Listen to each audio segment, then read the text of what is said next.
আসসালামু আলাইকুম। মেলাকুম ধরে দেখতেছি খারাপ আছেন, কোথাও যাবেন? আমার বাড়ি আসলে অনেক দূরে, মায়ের অসুস্থ তো, ডাক্তার দেখাইতেছিলাম, টাকা সব শেষ, যাওয়ার ভাড়া নাই আর কি। ওঠেন। আমি তো কইলাম আমার কাছে কোনো টাকা নাই, আমি ভাড়া দিতে পারবো না। টাকা লাগবো না, উঠেন উঠেন।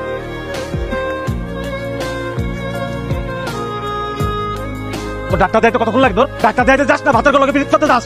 কি সব উল্টাপাল্টা কথা কইতাছেন?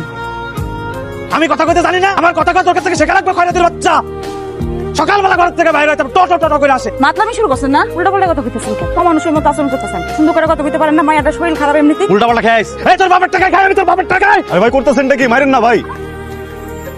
আমার ঘরে নতুন লাং বাইরে আমার। এ তোর ভাতারের ভাত ভালো লাগে না? ওরে এই তোর বাচ্চা বাবা একদম পাড়ায় পেটে খারাপ তোর। আমি কি শুরু করছস তুই? তোর মাথার মধ্যে আল্লাহর কথা পড়বো। কি শুরু করছস? গজব তোমাকে উপরে পারবো। ভাবি বসে আছেন? বসেন ভাই, আপনি বসেন, আমি আপনার জন্য পানি নিয়ে আসছি। পানি লাগবে না, আপনি টাকা নিয়ে আসেন, আমার অন্য বাসায় যেতে হবে।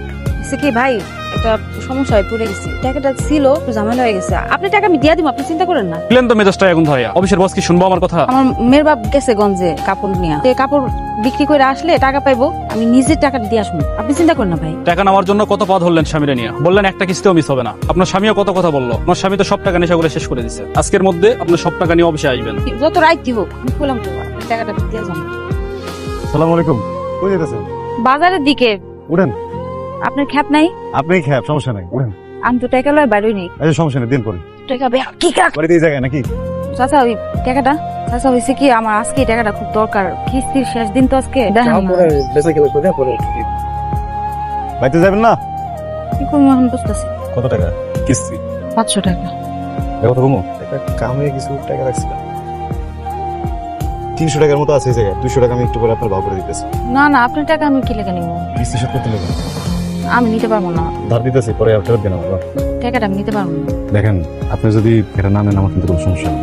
ওই টাকাটা যদি আপনি নেন, উপকার কিন্তু আপনারই হবো। আমি আসলে যে কামের জন্য টাকাটা রাখছি ওটা তো গুরুত্বপূর্ণ কোনো কাম না। ভাবছিলাম এটা করি কেন, মানুষের বিপদ আগে না করি আগে। আপনার টাকা আবার ফেরত দিতে যদি দেরি হয়ে যায়? মানুষকে যখন সাহায্য করে সময় মেপে সাহায্য করা উচিত, তাই না? তাহলে করে সাহায্য করা উচিত মন থেকে। যে কি ছিল লোকজন এত ভালো না, মানুষ মরে যাবো গা, লাশ বার করতে পারবো, টাকা দম লাগবো, তারপর লাশ বার করে দিবো, বুঝছেন? ও মা, মা কিস্তি দিতে গেছি। এই রাতের বেলা কিসের কিস্তি?